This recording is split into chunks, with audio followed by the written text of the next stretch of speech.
అందరికీ వందనాలు. నా పేరు Krantipriya. Christ Church Ministries Undrajavaram Sunday school విద్యార్థిని.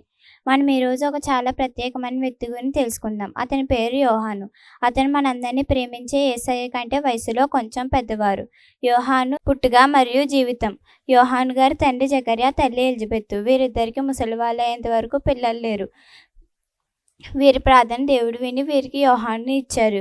యోహాను పుట్టుకతోనే చాలా ధైర్యవంతుడు. అతను ఊర్లో ఉండకుండా ఎడారికి వెళ్ళిపోయాడు. అక్కడ ఏం ధరించేవాడో తెలుసా? ఒంటి వెంట్రుకలతో తయారు చేయబడిన దుస్తులు ధరించేవాడు. ఏం తినేవాడో తెలుసా? మిడతలు మరియు అడవి తేనె తినేవాడు. గుర్తుంచుకోండి, యోహాను అంటే నిరాడంబరత మరియు ధైర్యం. యోహాను గారు చేసిన గొప్ప పని. యోహాను గారు ఎడారిలో ఖాళీగా తిని పడుకోకుండా ఒక గొప్ప పని చేసేవారు. గట్టిగా అరుస్తూ ఒక సందేశం చెప్పేవారు. పాప క్షమాపణ నిమిత్తమై మారుమనసు విషయమై బాప్తిసం పొందుడి, దేవుని రాజ్యం దగ్గరగా వచ్చిందనే సందేశం చెప్పేవారు. ఎందుకంటే మనం ఏదైనా తప్పులు చేస్తే ఆ తప్పులను దేవుని దగ్గర ఒప్పుకొని పశ్చాత్తాప పడాలి.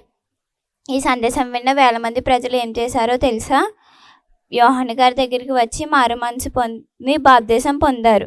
బాప్తిసం అంటే నీటిలో మునిగి పైకి లేవడం. దీని అర్థం, నా పాత జట్టు జీవితం అంతా పోయింది, ఇక నుంచి నేను కొత్తగా జీవిస్తాను అని అర్థం.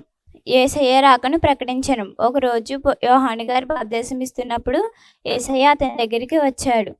అప్పుడు యోహాను గారు, అదిగో లోక పాపం మోసుకుపో దేవుని గొర్రెపిల్ల అని అన్నాడు.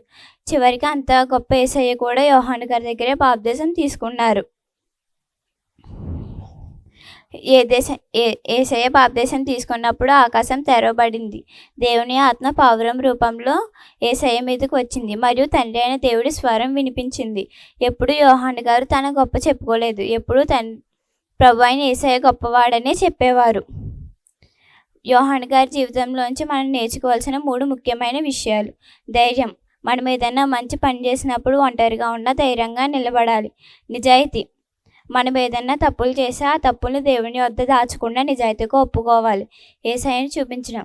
మనం చేసే పనుల ద్వారా కానీ మనం మాట్లాడే మాటల ద్వారా కానీ యేసయ్య ప్రేమను చూపించాలి.